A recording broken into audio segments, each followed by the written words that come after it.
নমস্কার বন্ধুরা, 8ই March WBSSC group D এর পরীক্ষার জন্য ইতিহাস থেকে টোটাল 20টি বাছাই করা প্রশ্ন উত্তর নিয়ে হাজির হয়েছে আজকের এই ক্লাসে। যে 20টি প্রশ্ন উত্তর আমাদের ডাব্লিউবিএসএসসি অর্থাৎ স্কুল সার্ভিসের গ্রুপ ডি পরীক্ষার জন্য অত্যন্ত গুরুত্বপূর্ণ, একদম বাছাই করা 20টি প্রশ্ন রয়েছে। তার জন্য ক্লাসটি তোমরা প্রথম থেকে শেষ পর্যন্ত দেখবে যারা যারা ডাব্লিউবিএসএসসি গ্রুপ ডি এর পরীক্ষাতে বসতে চলেছো।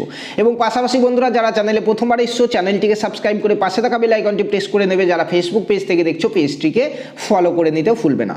দেখো অত্যন্ত গুরুত্বপূর্ণ এবং প্রত্যেকটি প্রশ্নই কিন্তু আমাদের কোনো না কোনো গ্রুপ ডি এর পরীক্ষাতেই কিন্তু এসছে, সেরকমই প্রশ্নগুলো রাখা হয়েছে আজকের এই ক্লাসে। যেমন ফার্স্ট কোশ্চেন তোমরা দেখতে পাচ্ছ আরআরবি গ্রুপ ডি এর পরীক্ষাতে এসেছিল, যেখানে বলা হয়েছে বাবর তার জীবনের অভিজ্ঞতাগুলি যে গ্রন্থে লিপিবদ্ধ করে তা হলো।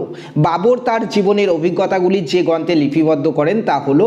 দেখো চারটি অপশন তোমরা এখানে দেখতে পাচ্ছ, যার মধ্যে সঠিক উত্তর হচ্ছে এখানে অপশন এ, তুজুক ই বাবরি গ্রন্থে লিপিবদ্ধ করেছিল বাবর তার জীবনের অভিজ্ঞতাগুলি। ঠিক আছে, চলো নেক্সট কোশ্চেনে যাওয়ার আগে তোমাদেরকে বলতে চাই বন্ধুরা, ডাব্লিউবিএসএসসি গ্রুপ ডি এর আর 1 মাস সময় রয়েছে এবং এই 1 মাসের মধ্যে যারা যারা গ্রুপ ডি এর ফুল সিলেবাস কভার করতে চাইছো নিজের ফোনের হোয়াটসঅ্যাপ থেকে তোমরা ক্লাস, মক টেস্ট, পিডিএফ সমস্ত কিছু কিন্তু পেয়ে যাবে মাত্র 299 টাকায়। যারা যারা জয়েন করতে চাইছো স্ক্রিনে দেওয়া আমার নাম্বারে তোমরা দেখতে পাচ্ছ, হোয়াটসঅ্যাপে জাস্ট ডাব্লিউবিএসএসসি কিংবা গ্রুপ ডি লিখে পাঠাও। প্রথমে দুটো ডেমো ক্লাস দেবো তোমাদেরকে আমরা, পেড ব্যাচের ডেমো ক্লাস দুটো দেখার পরে যদি ভালো লাগে তারপরে কিন্তু পেমেন্ট করে তোমরা জয়েন করতে পারবে এবং 1 মাসের মধ্যে তোমাদের এই ডাব্লিউবিএসএসসি গ্রুপ ডি এর ফুল সিলেবাস কিন্তু আমরা কভার করে দেবো। ঠিক আছে, তো যারা যারা ব্যাচ নিতে চাইছো তারা এই স্ক্রিনে দেওয়া এই যে 9647151708 এই নম্বরে হোয়াটসঅ্যাপে একবার গ্রুপ ডি কিংবা ডাব্লিউবিএসএসসি লিখে পাঠিয়ে দুটো ফ্রিতে ডেমো ক্লাস প্রথমে দেখে নাও। চলো নেক্সট 2 নম্বর কোশ্চেনে আসা যাক। দেখো নেক্সট কোশ্চেন দেখো অত্যন্ত গুরুত্বপূর্ণ প্রত্যেকটি কোশ্চেনই, এটাও এসছে আরআরবি গ্রুপ ডি এর পরীক্ষাতে। বলা হয়েছে যে বিক্রমাদিত্য নামে পরিচিত ছিলেন কে? বিক্রমাদিত্য নামে পরিচিত ছিলেন কে? সঠিক উত্তর হচ্ছে এখানে অপশন বিতে আছে। দেখো দ্বিতীয় চন্দ্রগুপ্ত বিক্রমাদিত্য নামে পরিচিত ছিল, অপশন বি হচ্ছে এখানে সঠিক উত্তর। নেক্সট কোশ্চেন চলো 3 নম্বর প্রশ্ন দেখো, বলা হয়েছে ভগবান বুদ্ধের স্ত্রীর নাম কি? ভগবান বুদ্ধের স্ত্রীর নাম কি? যার সঠিক উত্তর হচ্ছে এখানে যশোধরা। ভগবান বুদ্ধের স্ত্রীর নাম হচ্ছে যশোধরা। নেক্সট 4 নম্বর প্রশ্ন দেখব। দেখো 4 নম্বর প্রশ্ন হচ্ছে মুসলিম শাসকদের মধ্যে প্রথম কে মুদ্রা নিয়ন্ত্রণ ব্যবস্থা চালু করেন? তো সঠিক উত্তর হয়ে যাবে 4 নম্বর প্রশ্নের অপশন সি, আলাউদ্দিন খলজি। এবং আজকের এই ক্লাসের একদম বিনামূল্যে ফ্রি পিডিএফ তোমরা পেয়ে যাবে আমাদের হোয়াটসঅ্যাপ গ্রুপে। এই ভিডিও ডেসক্রিপশন বক্সে দেখো হোয়াটসঅ্যাপ গ্রুপে লিঙ্ক রয়েছে, সেখানে তোমরা জয়েন করে যাও। সেখানে কিন্তু আমরা আজকের ক্লাসের এই পিডিএফটা একদম বিনামূল্যে ফ্রিতে তোমাদেরকে দিয়ে দেবো। ঠিক আছে, চলো নেক্সট কোশ্চেন দেখা যাক। নেক্সট কোশ্চেন 5 নম্বর প্রশ্ন দেখো, বলা হয়েছে যে রাষ্ট্রকূট, প্রতিহার এবং পাল রাজারা জড়িত ছিলেন দেখো এখানে কোন দ্বন্দ্বে? রাজ্যকূট তারপরে প্রতিহার এবং পাল রাজারা জড়িত ছিল। দেখো এখানে সঠিক উত্তর হয়ে যাবে এই প্রশ্নের অপশন বি, দেখো ত্রিশক্তি দ্বন্দ্বে। নেক্সট কোশ্চেন 6 নম্বর প্রশ্ন দেখো, 6 নম্বর প্রশ্ন দেখো গ্রুপ দিয়ে এসছে। দেখো বলা হয়েছে যে কুতুব মিনারের নির্মাণ কার্য কে সমাধান করেন?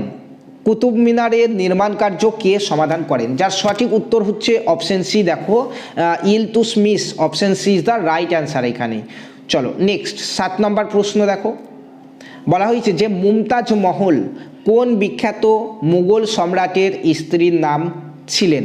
মুমতাজ মহল কোন বিখ্যাত মুঘল সম্রাটের স্ত্রী ছিলেন? সঠিক উত্তর কি হবে এখানে?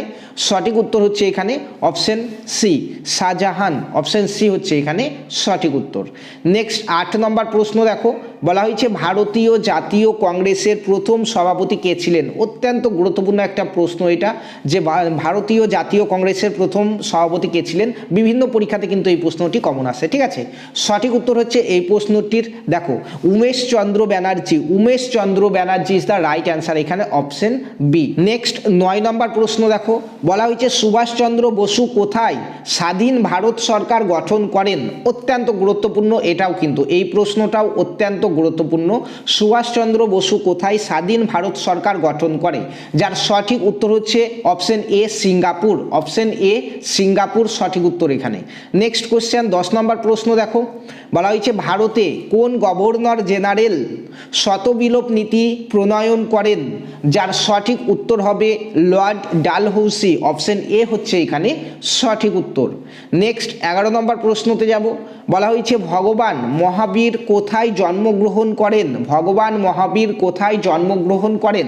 যার সঠিক উত্তর হচ্ছে এখানে তোমরা দেখতেই পাচ্ছ কুন্দগ্রাম। অপশন ডি হয়ে যাবে এই প্রশ্নের সঠিক উত্তর, কুন্দগ্রাম। নেক্সট 12 নম্বর প্রশ্ন, বলা হয়েছে যে লন্ডনের কোথায় দ্বিতীয় গোলটেবিল বৈঠক অনুষ্ঠিত হয়েছিল? লন্ডনের কোথায় দ্বিতীয় গোলটেবিল বৈঠক অনুষ্ঠিত হয়েছিল? যার সঠিক উত্তর হচ্ছে দেখো অপশন এ সেন্ট জেমস প্যালেসে। অপশন এ হচ্ছে এখানে সঠিক উত্তর। নেক্সট কোশ্চেনে যাব, দেখো 13 নম্বর প্রশ্ন দেখো, বলা হয়েছে জয় হিন্দ দ্বারা সম্ভাষণ করার প্রথা কে চালু করেন? অত্যন্ত গুরুত্বপূর্ণ এই প্রশ্নটিও, জয় হিন্দ দ্বারা সম্ভাষণ করার প্রথা কে চালু করেন? যার সঠিক উত্তর হচ্ছে সুভাষচন্দ্র বসু। অপশন ডি হয়ে যাচ্ছে এই প্রশ্নের সঠিক উত্তর। নেক্সট কোশ্চেন 14 নম্বর প্রশ্ন, বলা হয়েছে কোন গভর্নর জেনারেল ভারতে ইংরেজি ভাষার প্রচলন করেন? কোন গভর্নর জেনারেল ভারতে ইংরেজি ভাষার প্রচলন করেন? যার সঠিক উত্তর হচ্ছে লর্ড বেন্টিং। অপশন সি হচ্ছে এখানে, অপশন সি হচ্ছে এখানে সঠিক উত্তর। নেক্সট কোশ্চেন দেখো, বলা হয়েছে যে আরাম হারাম হে উক্তিটি কার? যার সঠিক উত্তর হচ্ছে এই প্রশ্নের সঠিক উত্তর জওহরলাল নেহেরুর উক্তি এটি। অপশন বি হচ্ছে এখানে সঠিক উত্তর। নেক্সট 16 নম্বর প্রশ্ন দেখো, বলা হয়েছে হেলেবিডু এবং বেলুডের মন্দির কারা নির্মাণ করে? যার সঠিক উত্তর হচ্ছে এখানে দেখো অপশন বি হইসালা। অপশন বি হচ্ছে এখানে সঠিক উত্তর। নেক্সট 17 নম্বর প্রশ্ন দেখো, বলা হয়েছে যে কোন বিখ্যাত মুঘল সম্রাট দিল্লির লাল কেল্লা নির্মাণ করেন? অত্যন্ত গুরুত্বপূর্ণ এই প্রশ্নটিও, কোন বিখ্যাত মুঘল সম্রাট দিল্লির লাল কেল্লা নির্মাণ করেন? যার সঠিক উত্তর হচ্ছে শাহজাহান। অপশন সি সঠিক উত্তর এখানে। নেক্সট 18 নম্বর প্রশ্ন দেখো, বলা হয়েছে যে সিন্ধু সভ্যতার অন্তর্গত অঞ্চল হরপ্পা কোন দেশে অবস্থিত? সিন্ধু সভ্যতার অন্তর্গত অঞ্চল হরপ্পা কোন দেশে অবস্থিত?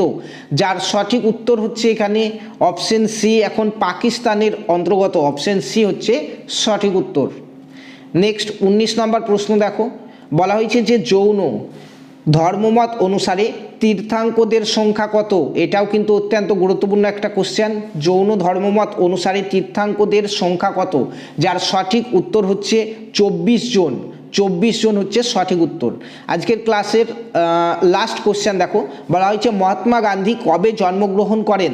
মহাত্মা গান্ধী কবে জন্মগ্রহণ করেন? যার সঠিক উত্তর হচ্ছে 1869 খ্রিস্টাব্দে। 1869 খ্রিস্টাব্দে। ঠিক আছে, এই ছিল আমাদের 8 তারিখে 8ই মার্চ যে আমাদের WBSSC অর্থাৎ গ্রুপ ডি এর যে এক্সাম হতে চলেছে, সেখানে কমন আসার মতো ইতিহাস থেকে অত্যন্ত গুরুত্বপূর্ণ 20টি প্রশ্ন উত্তর। ঠিক আছে, ক্লাসটি ভালো লাগলে অবশ্যই একটি করে লাইক করবে এবং যারা চ্যানেলে প্রথমবার এসেছো চ্যানেলটিকে সাবস্ক্রাইব করে নেবে। যারা ফেসবুক পেজ থেকে দেখছো পেজটিকে অবশ্যই ফলো করে নেবে এবং এই 1 মাসের মধ্যে যারা গ্রুপ ডি এর সিলেবাস কভার করে নিতে চাইছো নিজের ফোনের হোয়াটসঅ্যাপ থেকে, তারা আমাদের এই নাম্বার 9647151708 এই নাম্বারে একবার মেসেজ করতে ভুলবে না। ধন্যবাদ।